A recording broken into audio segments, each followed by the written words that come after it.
Hey, how are you? My name is Ben, and I am a movie buff. Well, guys, 2019 has been an absolutely crazy year. I worked on a whole bunch of film productions. I did some filming of my own with a few friends of mine, so we're coming along slowly with a little project that we're working on. And my wife also gave birth to our first son. Hi there. Hi there, guys. Hello. Welcome to my Best Movies of 2019 video, where I'm going to be talking about my favorite movies of 2019. Two things to keep in mind about this list. Number one is that instead of doing a top 10, I'm doing a top 15 list because there's just too many good movies to talk about. And also, all the movies I watched this year, it doesn't matter what year they were released in, as long as I watched it in the year 2019, they can count towards this list. So, let's do this. Still learning high fives. There we go, we basically got it. So let's get to some honorable mentions. Green Book, Lost and Found, A Star is Born, Spider-Man Far From Home, John Wick Chapter 3, Alita Battle Angel, Ad Astra, Capernaum, Neighbors, Munchausen, Amoros Perros, Klaus, The Last Waltz, and Brigsby Bear. Coming in at number 15 is In America. The film focuses on an Irish family immigrating to New York. They don't have a lot of money, and they encounter one obstacle after the next. This movie definitely tugs at the heartstrings, but the family is so likable that you root for them every step of the way, and it also doesn't hurt that the movie has a lot of references to E.T. Coming in at number 14 is Knives Out. This is one of those movies that reminded me how much I enjoy mystery films. There's so much information thrown at you and you have to try and pick apart the truth and the lies, and it was really cool to get to the reveal to see how everything actually happened. I also think the performances are really good, and the camera work's really good too. At number 13 is Waking Ned Devine. The titular character is an old man who wins the lottery, worth $7 million, and dies of shock with the winning ticket in his hand. When a few of his friends find out about this, one of them pretends to be Ned Devine and, with the help of the village, has to fool the lottery inspector so that the whole village can claim the money. This is one of those movies that is funny, quirky, and occasionally moving. The film starts out pretty good, but then gets better and better as it goes on. It also has one of the best edited scenes I have ever seen, so if you watch the movie, I think you'll know which one I'm referring to. Coming in at number 12 is Harakiri. An old Ronin approaches a clan of samurai and asks to perform the ritual of Harakiri, which involves disemboweling yourself with your own sword in front of a samurai audience. However, this man wants to tell a story before the act, and the further along he gets in his story, the more we realize that there is something else going on. This was a tough movie to get through, but very worth it because of its riveting story. And even though there isn't that much samurai action, the samurai action that you do see is really cool, but there seems to be more of a focus about the samurai way and the choices that the samurai make. Coming in at number 11 is Spider-Man Into the SpiderVerse. You've probably heard a lot of praise for this movie in the last year, and it's not hard to see why.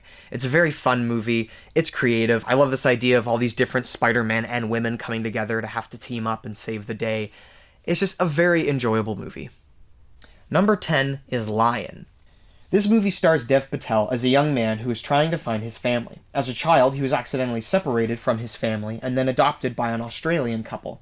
When you watch the movie, have a box of tissues close by, just in case. It's an inspiring movie, but like a lot of inspiring movies, it's quite the uphill climb up the mountain before you get to the top.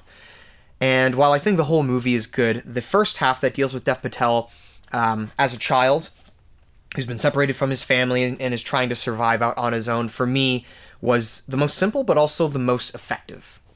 At number 9 is Game Night. I'll be honest, I'm not a huge fan of a lot of the R-rated comedies that we've had in the last 10 years, but I am a huge fan of Game Night. I think it's a really fun idea. I really like the cast, especially a scene-stealing Jesse Plemons. He is just perfect in this movie. While a lot of R-rated comedies tend to rely on profanity and sexual humor or vulgar humor, I find this movie has a good, healthy variety of all sorts of humor, and I think for that reason, anyone can appreciate it. Number 8 is Train to Busan. A father who works too much and a daughter that wants to spend more time with him decide to take a train to Busan together right around the time of a zombie outbreak. An infected person gets on said train, the infection spreads, and the remaining passengers have to fight for their lives.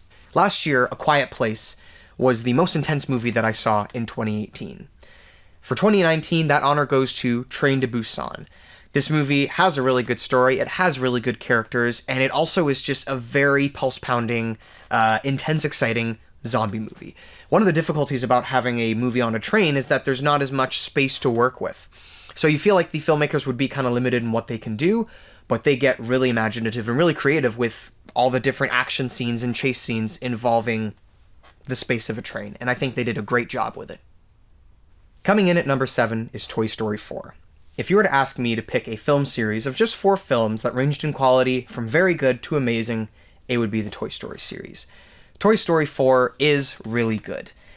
I think it helps that, as concerned as I was for the movie, thinking that, oh, this was just going to be another cash-in, they do take a lot of time with their characters, with the story. The movie's very funny. You can tell that they spent a lot of time trying to make this movie as best as it could be, and I think they did it. And the cherry on top is having Keanu Reeves as part of the voice cast.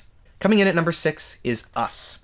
While I did enjoy Get Out, Jordan Peele's directorial debut, I had an absolute blast with Us. I think the movie kind of feels like a 2-hour episode of The Twilight Zone, which is really cool. Lupita Nyong'o gives a really good performance playing like the two sides of her character along with the whole family.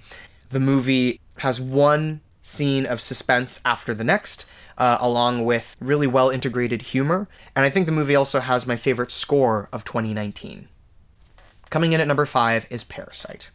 Parasite is one of those movies that I don't really feel like I can say anything about it, because I feel like the best way to experience the movie is going in knowing nothing. All I will say is the movie is really great. It won the Palme d'Or at the Cannes Film Festival earlier this year, and I think it's currently at 32 or 33 in the IMDb Top 250, so take note, people, this movie's really great, and when you watch it, your jaw will be on the floor by the time the movie's over. Number 4 is Joker.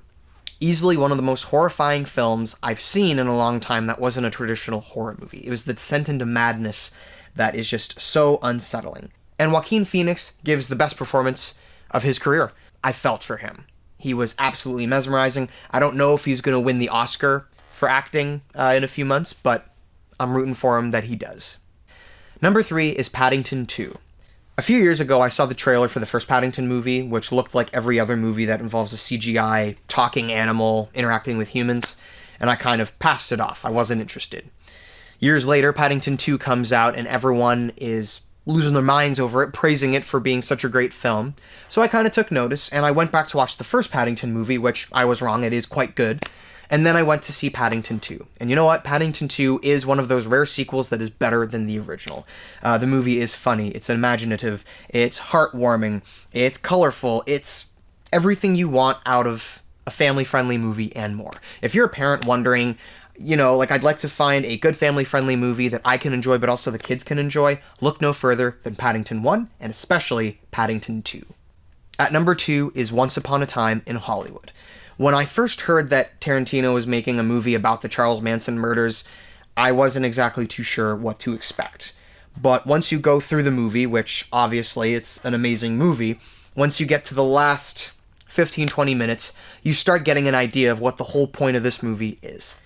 And it's fantastic. It's also, in a way, kind of moving, which is not a word I typically use to describe a Tarantino movie, but yeah, this kind of movie reminds you why Tarantino is one of the best filmmakers currently out there. And my number 1 film of 2019 is Avengers Endgame. Remember last year how I said that Infinity War was a very complicated movie, but they did a good job of balancing out everything and making it understandable for the audience who's watching it. I think Endgame is like 2 or 3 more times complicated than Infinity War, and they still managed to pull it off. That's the crazy thing.